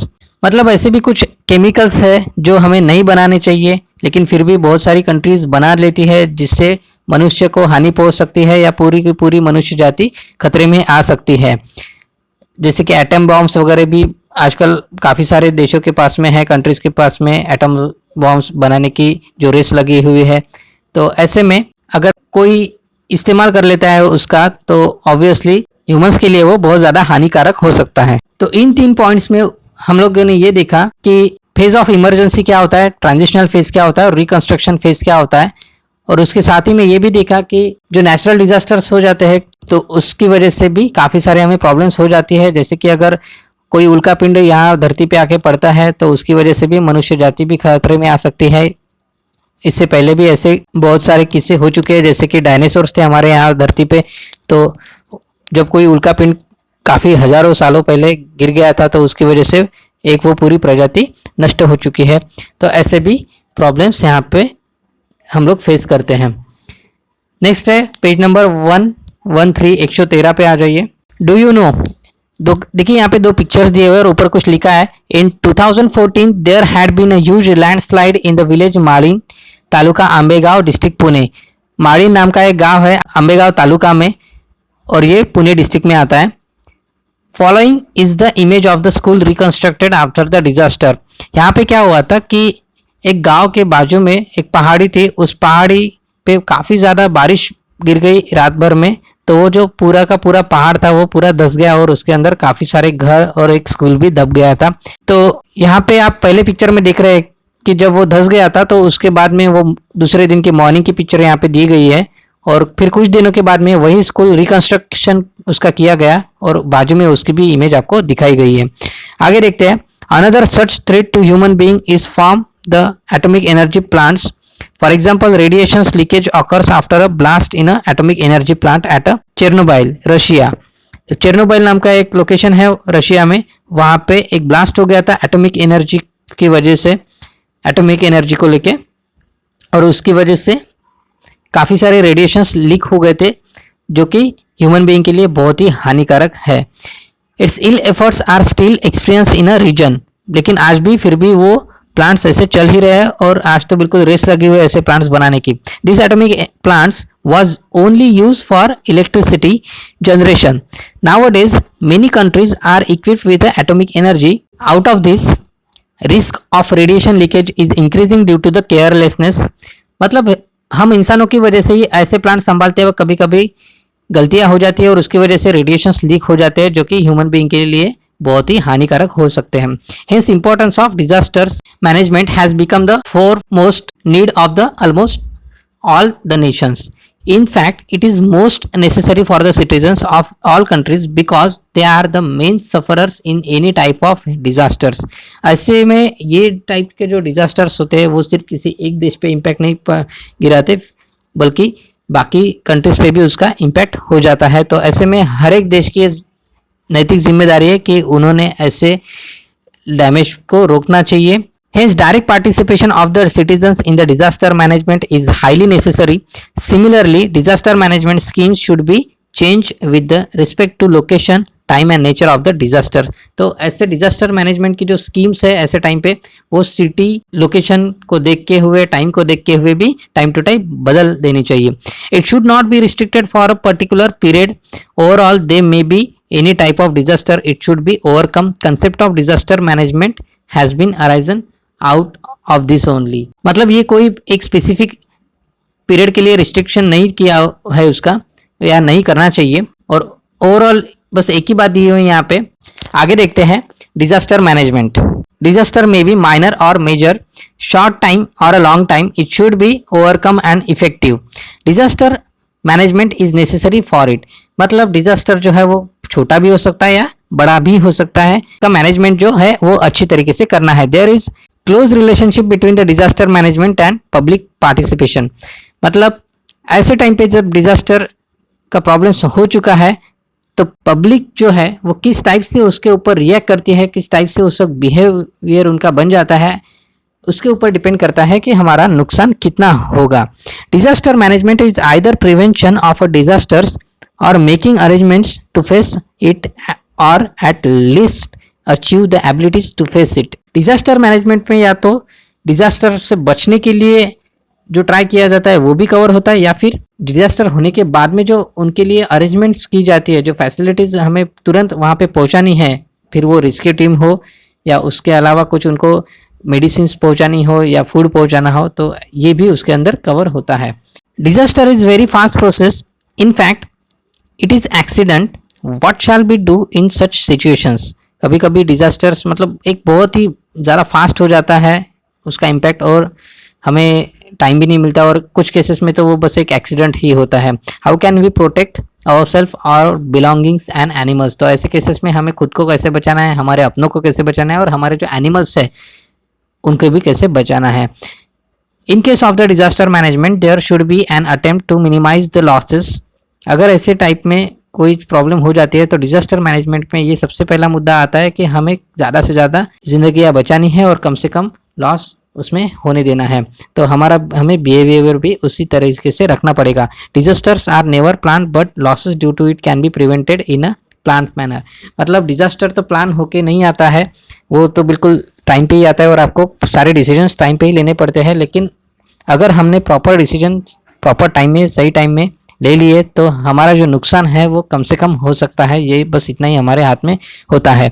बाजू में देखिए एक box दिया हुआ है, objectives of the disasters management. तो disasters के कुछ ऑब्जेक्टिव्स भी है। Disposal of human life suffered by human being during the calamity and release of the people. मतलब इंसान जो सफ़र कर रहे हैं अभी उस वक्त में, तो उनको जितना जल्दी हो सके उस में से बाहर निकाला जा सके। कैलेमिटी का मतलब होता है आपत्ति, तो उस आपत्ति में से उनको फटाफट बाहर निकालना चाहिए। सेकेंड है supply of essential commodities of people to reduce the effect of disaster. तो जो भी कमोडिटीज होती है वो उन तक पहुंचना चाहिए ताकि डिजास्टर का जो इफेक्ट है वो कम से कम उन्हें हो। The restore the human life in the region by creating the reconciliation in disaster. मतलब इंसान की जो लाइफ डिस्टर्ब हो चुकी है तो उसे जितना जल्दी हो सके फटाफट वापस से रिस्टोर करना है। नेक्स्ट है रिहेबिलिटेशन डिजास्टर विक्टिम्स। तो डिजास्टर्स में जिनका नुकसान हो चुका है उन्हें भी हमें उनका भी रिहेबिलिटेशन करना है। फिफ्थ है considering protective measure in a disaster, such disaster will not reach in a future and slope take care to reduce their intensity. मतलब कि अगर आपको पता है कि आपके एरिया में इस टाइप के डिजास्टर्स हो रहे हैं तो ऐसे में हमें उसके प्रोटेक्शन के लिए, उसकी वजह से होने वाले नुकसान, ऐसे में हमें अपने लोगों के प्रोटेक्शन के लिए काफ़ी सारे चीज़ें करना पड़ेगा ताकि फ्यूचर में अगर ऐसा कोई प्रॉब्लम्स हो जाता है तो उसका जो इंटेंसिटी है, उसका जो होने वाला नुकसान है वो कम से कम हो। आते हैं नेक्स्ट पेज पे 114 Disaster management is achieving or time to time improving the ability to face the disasters through scientific and careful observations and analysis of data. For example, preparing the action plan through study of various aspects like prevention measures, rehabilitation and reconstruction, and executing that plan is nothing but the management of disasters. Disaster management can be divided into the two parts. तो देखिए, अगर disaster से हमें बचना है तो हमें जो पुराना डेटा है उस पर भी काम करना पड़ेगा और साथ ही में साइंटिफिक डेटा पे भी काम करना पड़ेगा कि इकोनॉमी की जियोग्राफिकल कंडीशंस अभी कैसी है, बायोलॉजिकल कंडीशंस कैसी है, और उसके बेसिस पे हमें डिसीजंस लेने पड़ेंगे। तो डिजास्टर्स मैनेजमेंट में बेसिकली दो चीज़ें आती है, दो पार्ट इसके गिरते हैं। तो नीचे बॉक्स में दोनों पार्ट्स एक्सप्लेनेशन उसका दिया हुआ है, देखते हैं डिटेल में। प्री डिजास्टर मैनेजमेंट और पोस्ट डिजास्टर मैनेजमेंट। तो प्री डिजास्टर मैनेजमेंट में देखते हैं, this includes the complete preparation and planning to face any type of disaster. तो प्री डिजास्टर में आता है कि कोई भी अगर डिजास्टर आता है तो उसे हम लोग कैसे फेस करेंगे और उससे कैसे बचेंगे। उसमें से ए नंबर का पॉइंट है identifying the pro disaster areas. तो ऐसे एरियाज जहाँ पे डिजास्टर्स हो सकते हैं उसको बिल्कुल आइडेंटिफाई करते रहे ताकि हम लोग अगर कोई डिजास्टर आने वाला है तो उससे हम बच सके। उसके बाद है collecting the information about the intensity of disaster and probable sites of disaster through predictive intensity maps and hazards map respectively. मतलब आपको इंफॉर्मेशन कलेक्ट करनी पड़ेगी कि अगर इस लोकेशन पे कोई डिजास्टर आता है, सपोज अगर कोई नदी है जिसको बाढ़ आ सकती है, तो वो पानी कितना आ सकता है, वो कहाँ जा सकता है, अगर नदी के बाहर अगर पानी चला गया तो गांव में घुस सकता है, तो गांव में कितना अंदर तक जा सकता है, कितने लोग कितने घर अफेक्ट कर सकता है। तो इन सब चीज़ों का आपको थोड़ा सा एनालिसिस उसमें करना पड़ेगा और ताकि उसके लिए आपको मैप्स वगैरह की भी हेल्प लेनी पड़ सकती है। सी नंबर का पॉइंट देखते हैं, getting special training for disaster management. तो कुछ ऐसे लोग होते हैं जिनको स्पेशल ट्रेनिंग भी दी जाती है ताकि वो डिजास्टर मैनेजमेंट के वक्त काम आ सके। जैसे कि रेस्क्यू टीम्स में बहती बहुत जब बाढ़ आ जाती है तो उन लोगों को ट्रेन किया जाता है कि बाढ़ आई हुई नदी में वो लोग कैसे लोगों को बचा सकते हैं। ऐसे कुछ लोगों को ट्रेन किया जाता है।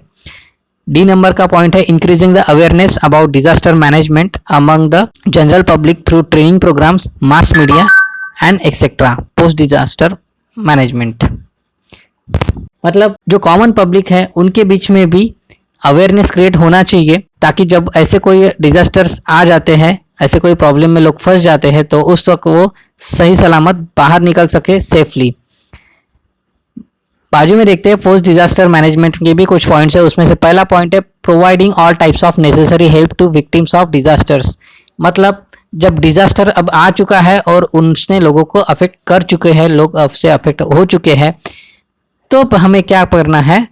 तो रेस्क्यू टीम्स के कुछ काम होते हैं, देखिए जैसे कि ऐसे लोगों को हमें किसी भी हालत में उनकी हेल्प करनी है।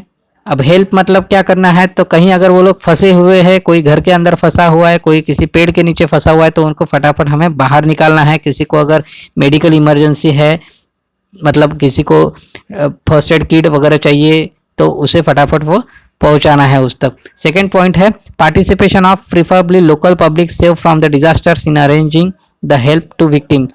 जो नियर बाय उनके लोग होते हैं जो अफेक्टेड नहीं है, जो लोग बिल्कुल अच्छे हैं, उन्होंने फटाक से सामने आना चाहिए और ऐसे लोगों को बचाने में मदद करनी चाहिए।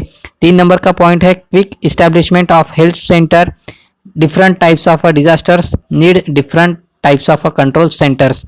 मतलब कि जहाँ पे डिजास्टर का प्रॉब्लम हो चुका है वहाँ पे जितना जल्दी हो सके एक हेल्प सेंटर लगा देना चाहिए और वहाँ से लोगों को प्रॉपरली फैसिलिटीज़, मेडिकल्स फैसिलिटीज़, ये सारी चीज़ें उन तक पहुँचा देनी चाहिए और वहीं से लोगों को कंट्रोल भी करना चाहिए।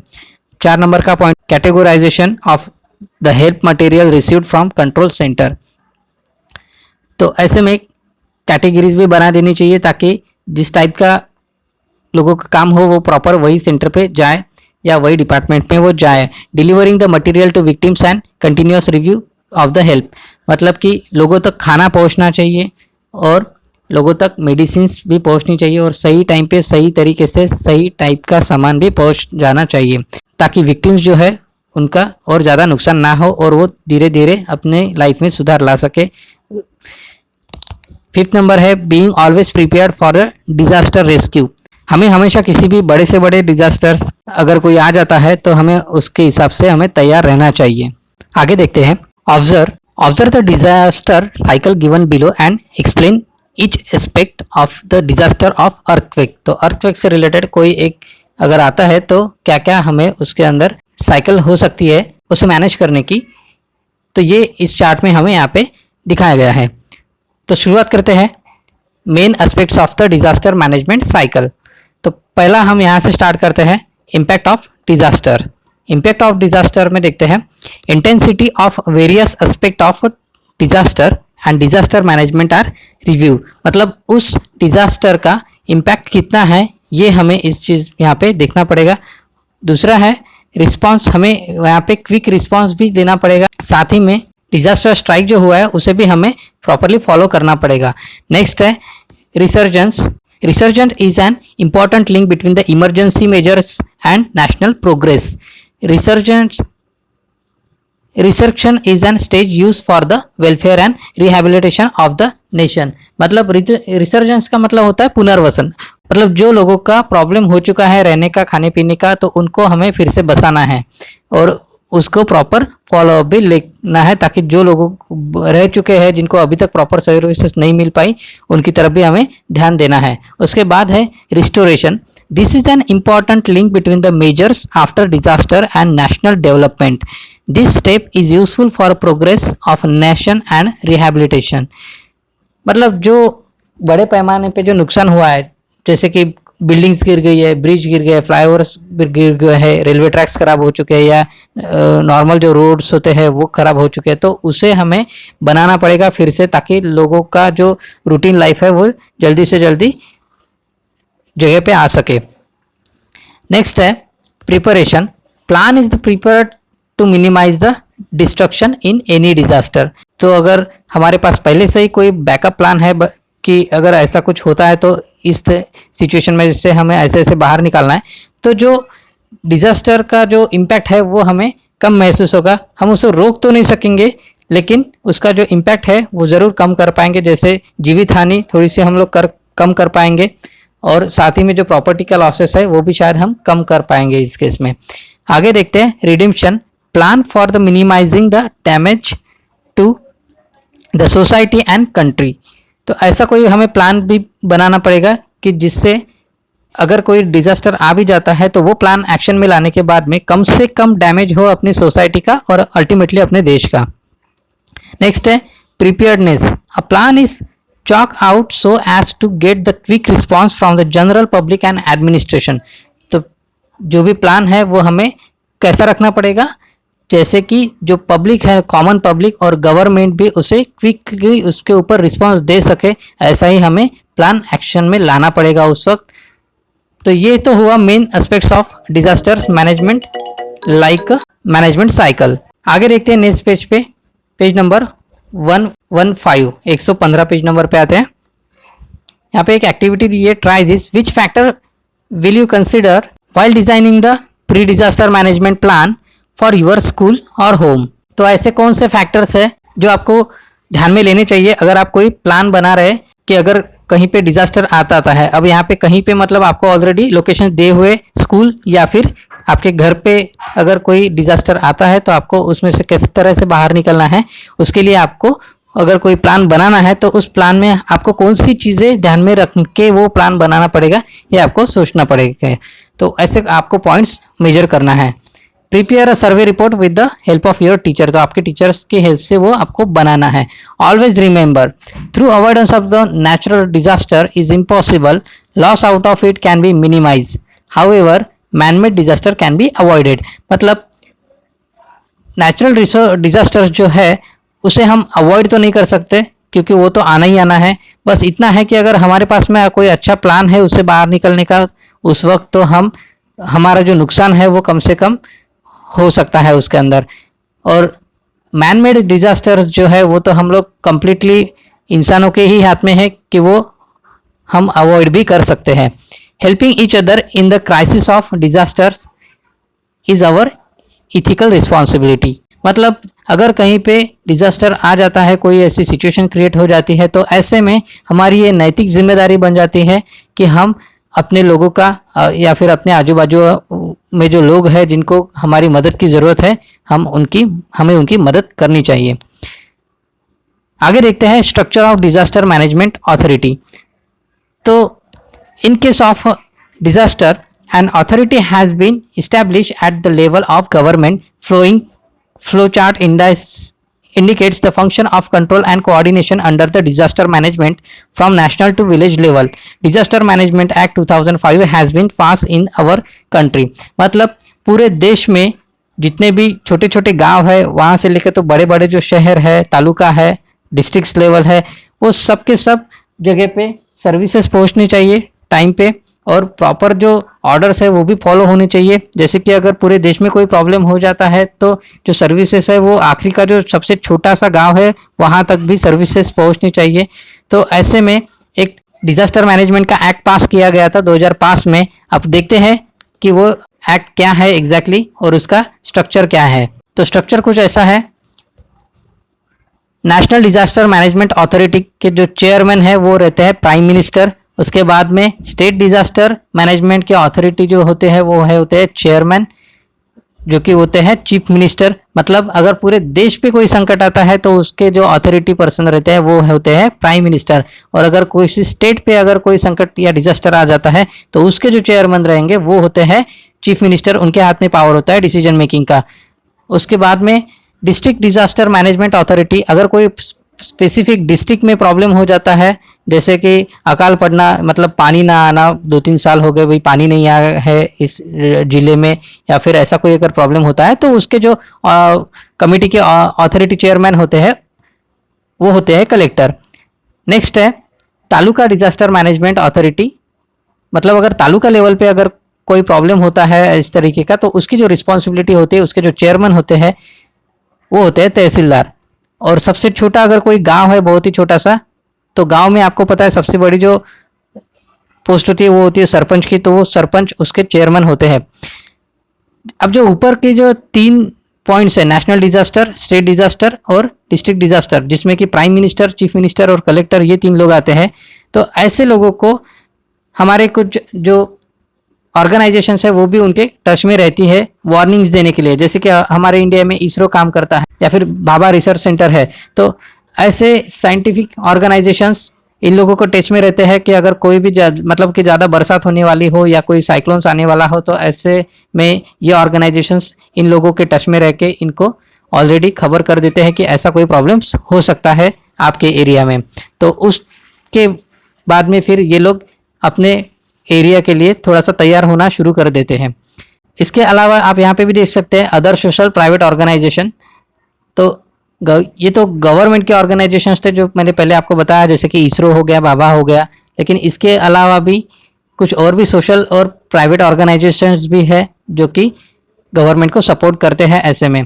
इसके अलावा जो जनरल पब्लिक है, यहाँ आप सबसे नीचे देख रहे हैं कि जनरल पब्लिक हमेशा क्या काम करेगी कि विलेजेस में जो कमेटी बन सकती है उस कमेटी में के मेंबर्स वो लोग रह सकते हैं। दूसरा कि जब भी अगर कोई ऐसा डिजास्टर आ जाता है तो एंड टाइम पे रेस्क्यू करने के लिए जो गांव के जो लोग होते हैं वही सामने आएंगे, या तालुका या उस शहर के जो लोग होते हैं वही सामने आएंगे, क्योंकि बाकी फोर्सेस पहुंचने में तो थोड़ा सा टाइम लगना ही लगना है। नीचे आते हैं, get information, visit the district collector और taluka tehsildar office and collect the information about the disaster management. तो ऐसे ऑफिसेस को एक विजिट देकर आपको ये जानना चाहिए कि डिजास्टर मैनेजमेंट के तौर पे आपके पास में क्या क्या प्लानिंग्स हैं। उसके बाद देखते हैं district disaster management authority. At the district level, district collector is responsible for the disaster management and implementation of rehabilitation schemes. Collector is planning, coordinating and controlling the implementation of rehabilitation program, gives out the necessary instructions and reviews the entire system. District collector is also responsible for the designing the schemes for each district separately for each type of disaster and getting those sanctioned from the state level authorities. मतलब district disaster management authority के पास में क्या क्या cover होता है कि उसके अंदर उनको प्लानिंग करना पड़ता है और कोऑर्डिनेशन भी रखना पड़ता है एक दूसरे डिपार्टमेंट से, और साथ ही में इंटायर सिस्टम पे भी ध्यान देना पड़ता है, कॉमन लोगों के ऊपर उनका ध्यान रहता है, और अगर कोई प्रॉब्लम्स होता है तो उसमें से कितना अच्छे तरीके से हम बाहर निकल पाए उसकी तरफ से भी उन्हें ध्यान देना पड़ता है। और अगर एक से ज़्यादा अगर डिस्ट्रिक्ट्स में प्रॉब्लम होता है तो दोनों या उतने डिस्ट्रिक्ट्स के जो कलेक्टर्स हैं उनको साथ में आके थोड़ा सा कंट्रोल एंड कोऑर्डिनेशन से काम करना पड़ता है, और ये सारी जो रिपोर्ट्स है वो उस स्टेट के जो अथॉरिटीज़ है, मतलब कि चीफ मिनिस्टर्स है, उनके साथ में उनको डिस्कस करना होता है।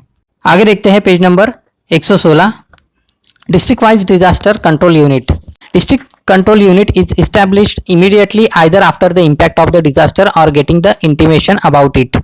मतलब ये तब काम में आता है या तब इस्टेब्लिश किया जाता है जब डिजास्टर का इम्पैक्ट पता हो कि ये आने वाला है या वो आ चुका होता है। It reviews about the various aspect of the disasters, keep continuous contact with the various agencies like army, air force, navy, telecommunication department, parliamentary forces etcetera. तो ऐसे में ये जो डिपार्टमेंट होता है ये सभी जो मेजर एजेंसीज है उनके साथ में ये कांटेक्ट में होता है, जैसे कि army, air force, navy, telecommunication department और पार्लियामेंट्री फोर्सेस। मतलब अगर बहुत ही ज़्यादा प्रॉब्लम होता है तो हमें आर्मी को भी बुलाना पड़ सकता है, जो फंसे हुए लोग हैं उनको बाहर निकालो।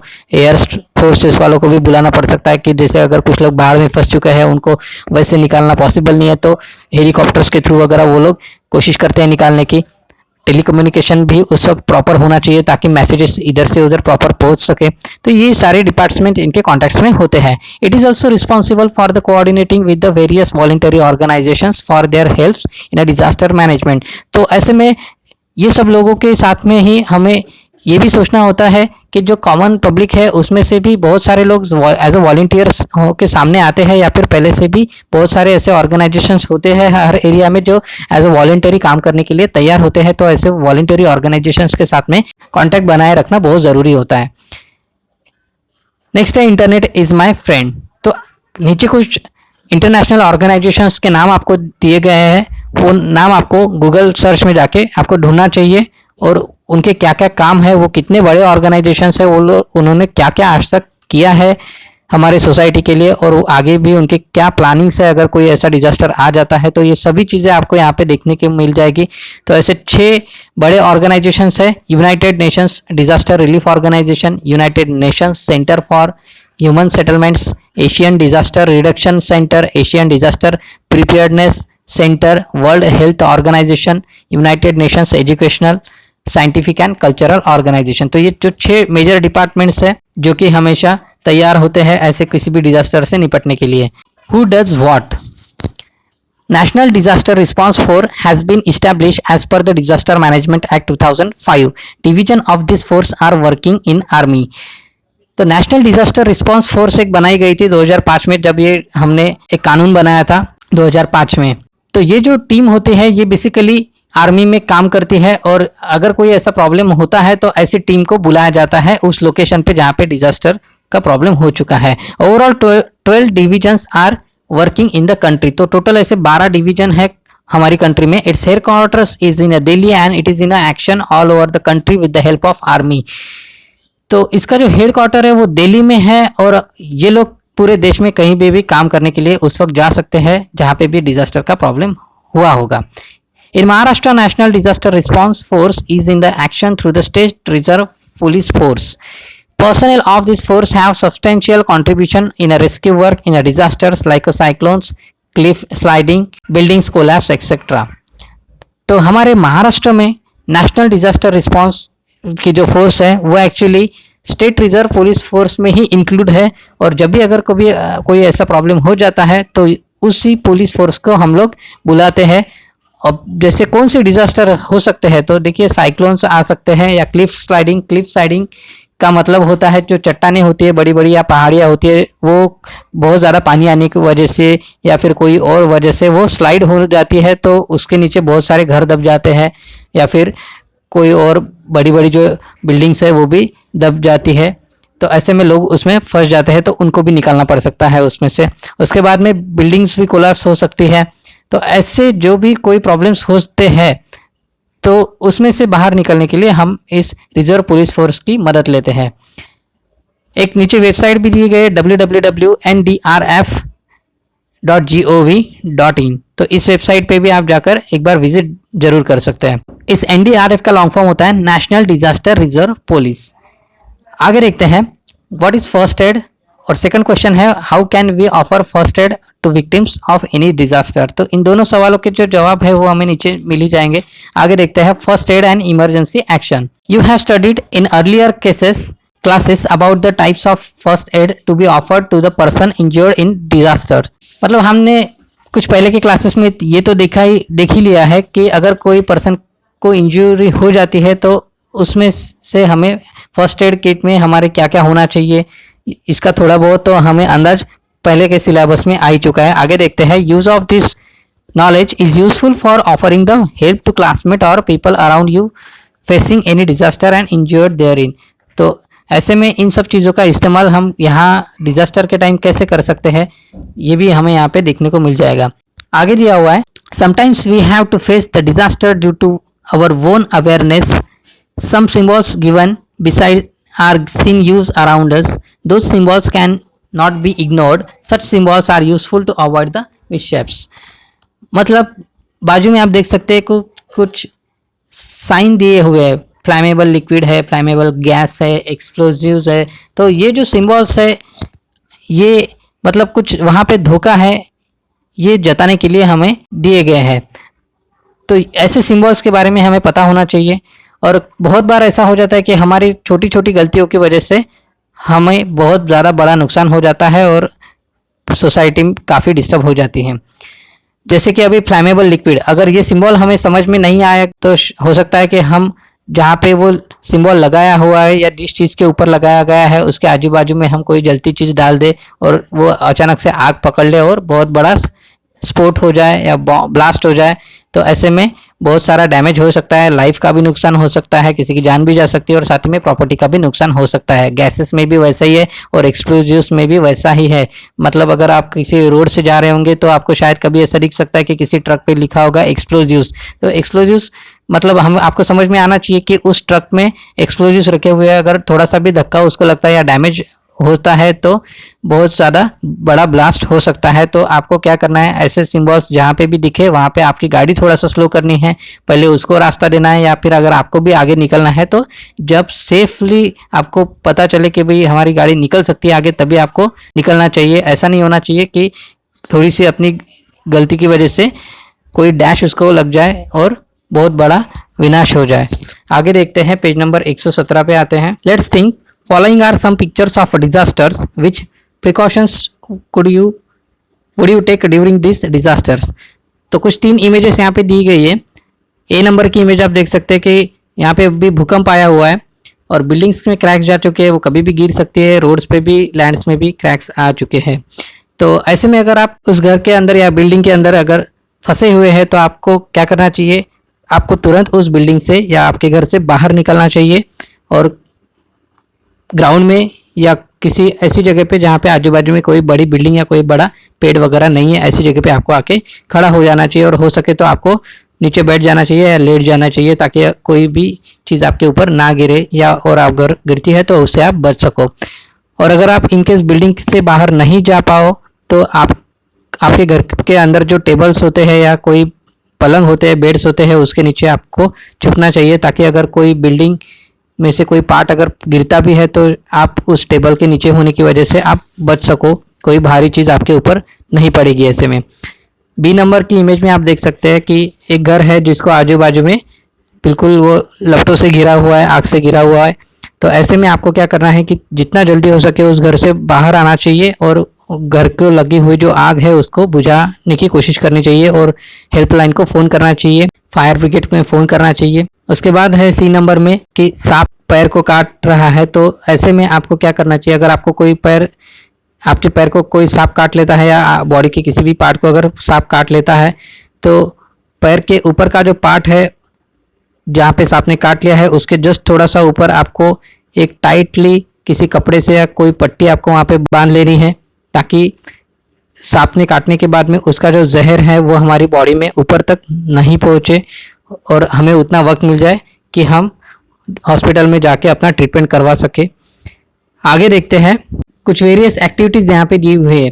Give the references of the following pictures and explain importance of each of those in disaster management which are other such activities. तो ऐसी कुछ एक्टिविटीज़ है जब कभी भी डिजास्टर हो जाता है कहीं पे, और ऐसे में अगर कोई इंजर्ड हो जाता है, बेहोश हो जाता है, तो ऐसे में उसको हम किस तरीके से बचा सकते हैं और किस तरीके से एक जगह से दूसरी जगह लेके जा सकते हैं। तो इसके कुछ टाइप्स दिए हुए हैं, कुछ तरीके यहाँ पे दिए गए हैं, इमेजेस भी यहाँ पे एक्सप्लेन करके बताई गई है। तो ए नंबर की इमेज आप देख सकते हैं, यहाँ पे दिया हुआ है कि उसे लिटाया गया है और कपड़े से उसको लेके जाएंगे वो लोग, 3-4 लोग उसके लिए लगते हैं। अगर मान के चलिए उस इंसान को सांस लेने में तकलीफ हो गई है, वो बेहोश हो चुका है या उसका हार्ट बीट्स काम करना बंद हो रहा है, तो आपको तुरंत उसके हार्ट बीट्स पे थोड़ा सा दबाव देना पड़ेगा और साथ ही में उसका मुंह ओपन करके उसको अपने मुंह से हवा देनी पड़ेगी ताकि उसका जो हार्ट बीट्स है वो तुरंत फिर से शुरू हो सके। उसके बाद C, D और E डायग्राम भी आप देख सकते हैं कि जिसमें अगर आपको किसी इंसान को एक जगह से दूसरी जगह पे अगर लेके जाना है तो आप इस तरीके से उसे कैरी कर सकते हो। और उसके बाद में F एक इमेज दी गई है जिसमें अगर वो इंसान जो थोड़ा सा इंजर्ड है लेकिन वो फिर भी थोड़ा सा चल फिर सकता है, ऐसे केसेस में आप उसको इस तरीके से भी लेके जा सकते हो, थोड़ा सा सहारा देके। या फिर ये भी हो सकता है कि वो इंसान आपसे बहुत ज़्यादा हेवी हो और आप उसे उठा नहीं पाए, तब भी आपको ये तरीका वहाँ पे इस्तेमाल करना है। आगे देखते हैं। In emergency conditions various transportation method like a cradle method, carrying on a back, carrying on 2 hands are to be followed. मतलब अलग अलग तरीके हैं यह एक इंसान को यहाँ से वहाँ लेके जाने के लिए। जैसे कि इसमें अंदर क्रैडल मेथड, मतलब जैसे कोई इंसान अपनी पीठ पे किसी को लेके जा सकता है, कोई इंसान अब 2 हाथों में किसी को उठा के इधर से उधर लेके जा सकता है। तो ऐसे ही कुछ मेथड्स यहाँ पे दी गई है। Those methods depends upon the condition of victim. वो चीज़ डिपेंड करेगी कि विक्टिम की कंडीशंस कैसी है और उस हिसाब से आपको वो मेथड अप्लाई करनी है। We face the different types of major और minor disasters in our daily life. तो हम तो डेली लाइफ में बहुत सारे छोटे बड़े डिजास्टर्स देखते ही रहते हैं और उसको फेस करते ही रहते हैं। Varieties of disasters like accidents, stampede, injuries in a fighting. Stampedes का मतलब यहाँ पे होता है भगदड़, मतलब कि बहुत ज़्यादा भगदड़ मच गई है किसी कोई जगह पे और उसकी वजह से कुछ लोग मतलब एक दूसरे के नीचे आ गए और कुछ लोग उनके ऊपर से दौड़ के चले गए। तो ऐसे में भी लोगों को काफ़ी सारी इंजरी हो जाती है भगदड़ मचने की वजह से।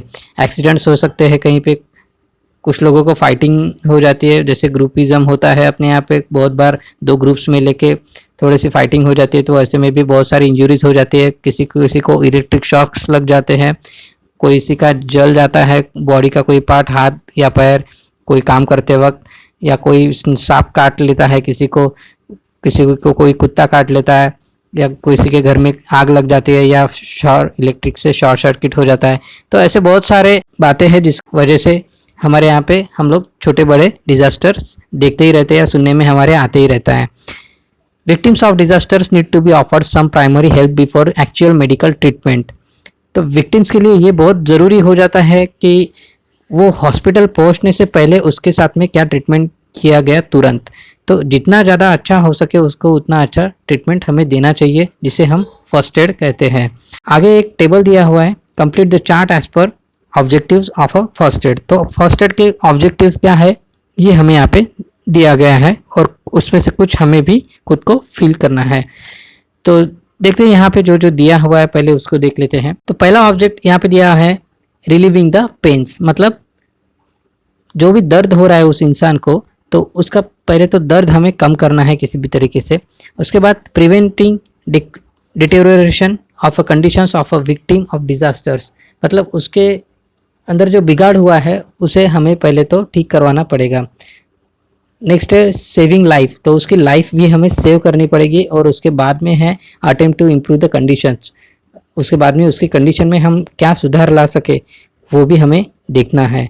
अब ये जो खाली बॉक्सेस है उसके अंदर भी आप बहुत कुछ लिख सकते हैं, जैसे कि हमें उस इंसान को तुरंत डॉक्टर के पास में लेके जाने के लिए तैयारियां करनी पड़ेगी। जब तक डॉक्टर नहीं आते हैं तब तक उसका ख्याल रख सकते हैं हम लोग, उसको एम्बुलेंस प्रोवाइड की जा सकती है। उसके बाद में उसे अगर वो किसी ऐसी जगह पे है जहाँ पे और भी डेंजरस सिचुएशन क्रिएट हो सकती है तो उसे उस जगह से कहीं किसी और जगह भी आप लेके जा सकते हैं। तो ऐसे बहुत सारे पॉइंट्स आप इसके अंदर लिख सकते हैं। अब आते हैं पेज नंबर 18 पे, first aid kit. It is essential to have a material necessary for first aid with us. That material is available in the first aid kit. You can also prepare the first aid kit. It is also important to use whatever the material available in the given condition for the first aid। तो देखिए first aid तो हमेशा हर एक के पास में होना चाहिए, हर घर में होना चाहिए, आपके स्कूल में भी होना चाहिए। तो उस फर्स्ट एड किट में मटेरियल कौन सा होना चाहिए इसके बारे में यहाँ पे थोड़ा सा डिटेल में दिया हुआ है। और ऐसा भी है कि आप खुद भी, आपका जो किट है, एक तो फर्स्ट एड किट आपको कोई भी मेडिकल में मिल जाती है। अगर आपको नहीं खरीदनी तो आप छोटा छोटा सामान लेके भी आपका खुद का फर्स्ट एड किट बना सकते हो। तो नीचे यहाँ पे कुछ दिया हुआ है, the necessary material in the first aid box. तो कुछ टोटल 17 चीज़ें यहाँ पे दी गई है। Bandage strip of a different size. अब जो बैंडेज स्ट्रिप होती है आपने देखी है कभी ना कभी, तो वो आपको रखनी है, वो भी अलग अलग साइज की रखनी है ताकि किसी भी टाइप का अगर इंजरी होता है तो उस पर वो बैठ सके। उसके बाद वाउंड गेज, उसके बाद है triangular and circular bandage, medicated cotton, hand gloves, clean and dry cloth piece, soap, एक साबुन भी होना चाहिए उसके अंदर, एंटीसेप्टिक जिसके भी के अंदर डेटॉल या सैवलॉन आना चाहिए, सेफ्टी पिंस भी उसके अंदर आनी चाहिए, blade, small pins, needle, band aid, torch, scissor, thermometer, petroleum jelly.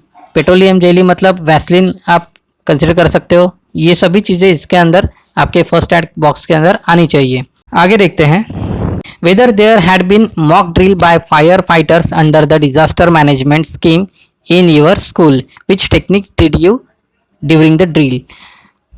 Mock drill मतलब क्या होता है कि किसी चीज़ का हम थोड़ा सा प्रैक्टिस कर ले। अब मॉक ड्रिल मतलब एक ट्रायल लेना, कि जैसे कि इनकेस आपके स्कूल का एग्जांपल लेते हैं, यहाँ पे दिया हुआ है कि आप स्कूल का एग्जांपल लो। तो स्कूल में अगर मान के चलो आग लग जाती है तो आप किस तरीके से अपने आप को बचाएंगे, और साथ ही में आपके जो फ्रेंड्स है उनको कैसे बचाएंगे, आपके टीचर्स है उनको कैसे बचाएंगे, या फिर अगर कोई ऊपर की मंजिल पे कोई फंसा है उनको कैसे बचाएंगे। तो उसका एक हर साल या हर 6 महीने के बाद में एक ट्रायल होना ज़रूरी है।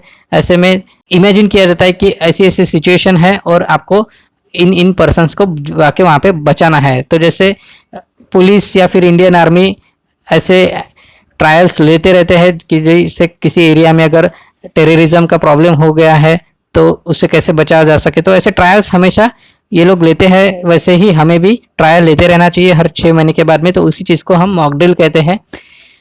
तो मॉक ड्रिल के बारे में और डिटेल में जानते हैं। It is a practice to check the preparedness of facing the disaster as early as possible. तो ये क्यों होता है कि हमें प्रैक्टिस में अगर रहेंगे तो हम वो काम बहुत जल्दी कर जाएंगे, क्योंकि हमें आइडिया पहले से ही होता है कि अगर किसी इंसान को अगर बचाना है तो हमें किस तरीके से बचाना चाहिए, हमें पहले ही पता होता है।